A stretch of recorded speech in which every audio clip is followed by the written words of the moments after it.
మీ పిల్లలు చదువుకున్నది ఎగ్జామ్ హాల్లో రాయాలన్నా కాంపిటేటివ్ ఎగ్జామ్ క్రాక్ చేయాలన్నా మెమరీ ముఖ్యం. మెమరీ అనేది గిఫ్ట్ కాదు, రైట్ టెక్నిక్ అండ్ ప్రాక్టీస్ తో ఎవరైనా సాధించవచ్చు.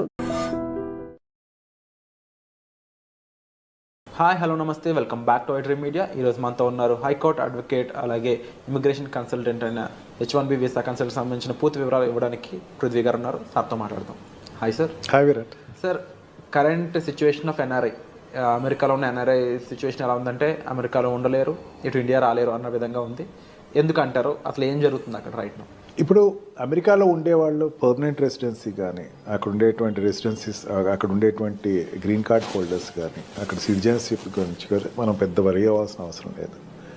వాళ్ళకి ఆల్రెడీ సెటిల్డ్ దేర్. అక్కడ వాళ్ళని ఏమీ టచ్ చేసేటువంటి ఆస్కారం ఉండదు. మనకి ప్రాబ్లం వల్ల ఎవరికి వస్తుందంటే H1B వీసా మీద వెళ్ళిన వాళ్ళ దగ్గర వస్తే ప్రాబ్లం. H1B వీసా వాళ్ళు వెళ్ళే వాళ్ళకి, అక్కడ ఆల్రెడీ ఉన్న వాళ్ళకి ప్రాబ్లం వస్తుంది. ట్రంప్ ఉద్దేశం ఏంటంటే ముందు అక్కడ ఉండేటువంటి ఎంప్లాయీస్కి, H1B వీసా ఎంప్లాయీస్కి శాలరీలు పెంచేస్తాడు ఫస్ట్. అంటే ఉన్నటువంటి $1,20,000 పర్ యానం US డాలర్స్లో వచ్చేటువంటి ఎంప్లాయీస్ ఎవరైతే ఉన్నారో వాళ్ళకి ఒక్కసారి శాలరీ పెంచేస్తాడు. అంటే 1,20,000 నుంచి 1,40,000, 1,50,000 చేస్తాడు. తన ఉద్దేశం ఏంటంటే ఈ 1,50,000 జీతం శాలరీ తీసుకోగలిగినటువంటి వాళ్ళు మాత్రమే అక్కడ ఉండాలి. ఓకే. మిగతా వాళ్ళు with in short term they have to వాళ్ళు పెట్టి బేడా సర్దుకుని ఇండియాకి వెళ్ళిపోవటమే. ఇక్కడి నుంచి వెళ్ళేవాళ్ళు కూడా ఆ 1,50,000 రిక్వైర్మెంట్ ఉన్న వాళ్ళు మాత్రమే అక్కడికి వెళ్ళాలి. అంటే మనకి వీసాస్లో, H1B వీసాస్లో వెళ్ళేవాళ్ళు 2 రకాలు ఉంటారు విరాట్. ఒకళ్ళు ఏంటంటే కంపెనీ స్పాన్సర్ ఉంటాడు. అంటే ఏదో కంపెనీ, అతను ఎక్కడో పనిచేస్తున్నాడు, ఆల్రెడీ తన ఒక కంపెనీలో పనిచేస్తున్నాడు అనుకుందాం, వాడిని అక్కడికి పిలుచుకెళ్ళేటువంటి ప్రాసెస్. అంటే కంపెనీ టు కంపెనీ తీసుకెళ్ళేటప్పుడు వాడి యొక్క రిక్వైర్మెంట్ ఉండేటప్పుడు తీసుకెళ్లే వాళ్ళకి పెద్ద ఇబ్బంది ఉండదు. కన్సల్టెంట్స్ ద్వారా వెళ్ళేటువంటి వాళ్ళు ఉంటారు. కన్సల్టెంట్ ద్వారా ఏంటంటే ఆల్రెడీ అక్కడ ఎవడో ఎంప్లాయ్మెంట్ నిన్ను పిలుస్తారు, నువ్వు ఫేక్ ఎక్స్పీరియన్స్లు పెట్టుకో, లేకపోతే ఏదో పెట్టుకో, ఏదో రకంగా అక్కడికి వెళ్ళిపో అనే వాళ్ళకి మాత్రం ఇది గడ్డుకాలం. ఆల్రెడీ అక్కడ ఈ 2 రకాలుగా వెళ్ళే వాళ్ళు, వెళ్ళిపోయిన వాళ్ళు ఉంటారు కదా అక్కడ, వాళ్ళకి నీ ఇందాక చెప్పాను చూసారా, మీకు ఈ పారామీటర్స్లో 1,20,000 శాలరీ ఏదైతే ఉందో, US డాలర్స్ శాలరీ ఏదైతే ఉందో, ఆ శాలరీ కన్నా తక్కువ ఉన్న వాళ్ళు you better drop from the country అని చెప్పేసి ఒక 2 months టైం ఇస్తాడు. ఆ 2 months టైం దేనికి ఇస్తాడు? Search for a new job. వాడికి సర్చ్ చేసినా సరే వాడికి అక్కడ రావాల్సిన 1,20,000 శాలరీ తోటి ఉండేటువంటి ప్రమాణాలతో ఉండేటువంటి కంపెనీలో జాయిన్ అవ్వాలి. Otherwise you have to come back to India. Nothing, అక్కడ ఎంప్లాయీ ఎవరంటే it's nothing A contract labour.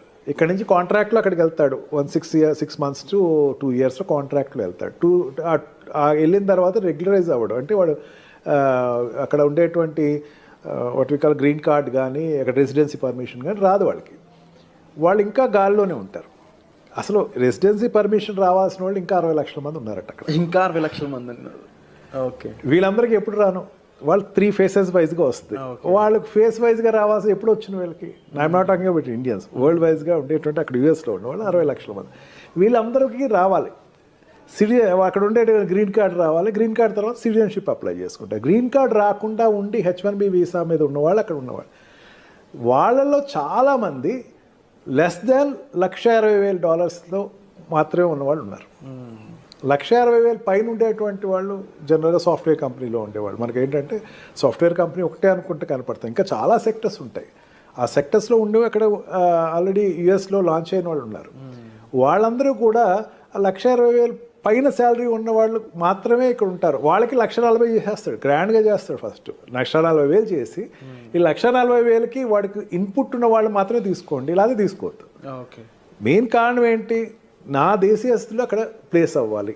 అంటే అక్కడ జనరల్గా అక్కడికి వెళ్ళే వాళ్ళు అక్కడ ఉండే వాళ్ళతో కాంపిటేటర్స్ అవుతారు. 1,20,000 శాలరీ అండి, 1,20,000 శాలరీ కన్నా తక్కువ ఉండేవాడు అక్కడ ఆల్రెడీ దొరికేస్తున్నాడు. వాడితో వీడి కాంపిటేటర్. నిన్ను తీసుకోవాలంటే నీకు ఎక్స్ట్రా టాలెంట్ ఉండాలి. నీ పర్సనాలిటీ నువ్వు ఎంబోర్డ్ చేసుకోవాలంటే నీకు you must be an extraordinary person for US. నిన్ను తీసుకెళ్ళాలి అనుకుంటే ఆ రకంగా నువ్వు వెళ్ళిన వాళ్ళు చూడాలి అని చెప్పేసి ట్రంప్కు ఒక నిర్దిష్టమైనటువంటి ఆలోచన అయితే తన తీసుకొచ్చే అవకాశం ఎక్కువే కనపడుతుంది. ఈ రకంగా చూసుకుంటే వెళ్ళే వాళ్ళకి ఆల్రెడీ ఎగ్జిస్టింగ్ ఉన్న వాళ్ళకి కూడా కొంచెం ఇబ్బందులు అయితే ఖచ్చితంగా ఉంటుంది. బట్ ఒకటి నా స్ట్రాంగ్ ఫీలింగ్ ఏంటంటే మన ప్రైమ్ మినిస్టర్ తోటి ఆయనకు మంచి రిలేషన్షిప్ ఉంది. Of course. అని చైనాకున్న వ్యతిరేకత ఇక్కడ టార్గెట్ అంతా కూడా చైనా వాళ్ళ మీద ఎక్కువ టార్గెట్ ఉంది, కానీ ఇండియన్స్ మీద అంత ఎక్కువ టార్గెట్ అతనికి లేదు. ఓకే. ఖచ్చితంగా లీజర్ పీరియడ్స్ ఏదైనా ఉంటే పెంచవచ్చు. అండ్ ఈ what we call for example ఇప్పుడు ఎకానమికల్గా చూసుకుందాం.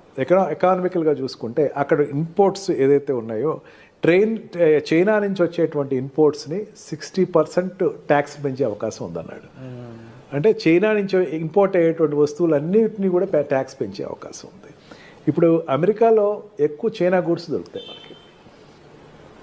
ఆ గూడ్స్ అన్నిటినీ 60% ట్యాక్స్ పెంచేస్తున్నాడు. ఎందుకంటే డిస్కరేజ్ చేయటం కోసం అని చెప్పేసి తనకి మెయిన్ ఉద్దేశం అది. ఈ రకంగా ప్రతి సెక్టర్స్లోనూ అతనికి ఈ చైనాని ఎంత డిస్కరేజ్ చేయాలి అని ఉంది. He got good friendship with Indian prime minister. Indian తోటి మంచి రిలేషన్స్ అయితే ఉన్నాయి. మెయిన్ ఏంటంటే చాలామంది అనుకుంటూ ఏంటంటే ఇండియాకి చాలామంది H1B వీసాలో ఇండియాకి వచ్చేస్తారు, లేకపోతే ఇండియా వాళ్ళు చాలా ఎఫెక్ట్ అవుతారు. కానీ మరి నాకు స్ట్రాంగ్ నమ్మకం ఏంటంటే ఇండియాతోటి రిలేషన్స్ ఎస్టాబ్లిష్ అయితేనే తనకి చైనాతోటి పోటీ పడవచ్చు. అంటే ఈ సౌత్ ఏషియన్ ఏరియాలో చైనాతోటి పోటీ పడే పెద్ద కంట్రీ ఇండియాయే కనపడుతుంది. ఇది ఇప్పుడు కాదు, ఫస్ట్ టర్మ్లో కూడా అదే అతను ఎక్స్పోజ్ అయ్యాడు. ఈ రకంగా చూసుకున్నా సరే ట్రంప్ ఉండేటువంటి తన పాలసీస్ అన్నిటినీ కూడా ఇండియా వైజ్కి వచ్చేసరికి కొంచెం లీజర్గా కొంచెం లీనియంట్గానే చూడొచ్చు. అందుకని అంత డ్రాస్టిక్గా మనకేం నష్టం రాకపోయి ఉండొచ్చు. బట్ వన్ థింగ్, కన్సల్టెంట్స్ నుంచి వెళ్ళే వాళ్ళు కాస్త జాగ్రత్తగా ఎక్కువ చూసుకుని ఫేక్లు తక్కువ పెట్టుకుని, ఫేక్లు కాకుండా ఒరిజినల్గా మీరు ఉండేటువంటి మీ ప్రజెంటేషన్ ఉంటే కనుక they will get benefited of it. Already అక్కడ ఎగ్జిస్టింగ్ ఉన్న వాళ్ళు కూడా ఇమీడియట్గా మళ్ళీ ఇంకో కంపెనీలో జాయిన్ అయ్యి ఇమీడియట్గా దాన్ని అతను what we call lean period ఏదైతే ఉందో ఆ పీరియడ్ నుంచి బయటకు వచ్చేసి వెంటనే ఇంకో దానికి ఎంప్లాయ్మెంట్ అప్లై చేసుకుని షిఫ్ట్ అయితే బెటర్. అదర్వైజ్ ఒక రోజు ఏదో ఒక రోజు ఒక పరిస్థితి వస్తుంది, where you have to come out of the country. But one thing, consultants నుంచి వెళ్ళే వాళ్ళు కాస్త జాగ్రత్తగా ఎక్కువ చూసుకుని ఫేక్లు తక్కువ పెట్టుకుని, ఫేక్లు కాకుండా ఒరిజినల్గా మీరు ఉండేటువంటి మీ ప్రజెంటేషన్ ఉంటే కనుక they will get benefited of it. Already అక్కడ ఎగ్జిస్టింగ్ ఉన్న వాళ్ళు కూడా ఇమీడియట్గా మళ్ళీ ఇంకో కంపెనీలో జాయిన్ అయ్యి ఇమీడియట్గా దాన్ని అతను what we call lean period ఏదైతే ఉందో ఆ పీరియడ్ నుంచి బయటకు వచ్చేసి వెంటనే ఇంకో దానికి ఎంప్లాయ్మెంట్ అప్లై చేసుకుని షిఫ్ట్ అయితే బెటర్. అదర్వైజ్ ఒక రోజు ఏదో ఒక రోజు ఒక పరిస్థితి వస్తుంది, where you have to come out of the country. Sir తప్పకుండా ఈ పరిస్థితులు అనేవి ఏ విధంగా వెళ్ళబోతున్నాయని చూడాలి. దీనికి సంబంధించి మీకు ఎటువంటి హెల్ప్ కావాలన్నా సరే డిస్ప్లే అవుతున్న నెంబర్స్ కాల్ చేసి సార్ని మీరు కన్సల్ట్ చేయొచ్చు. Thank you so much.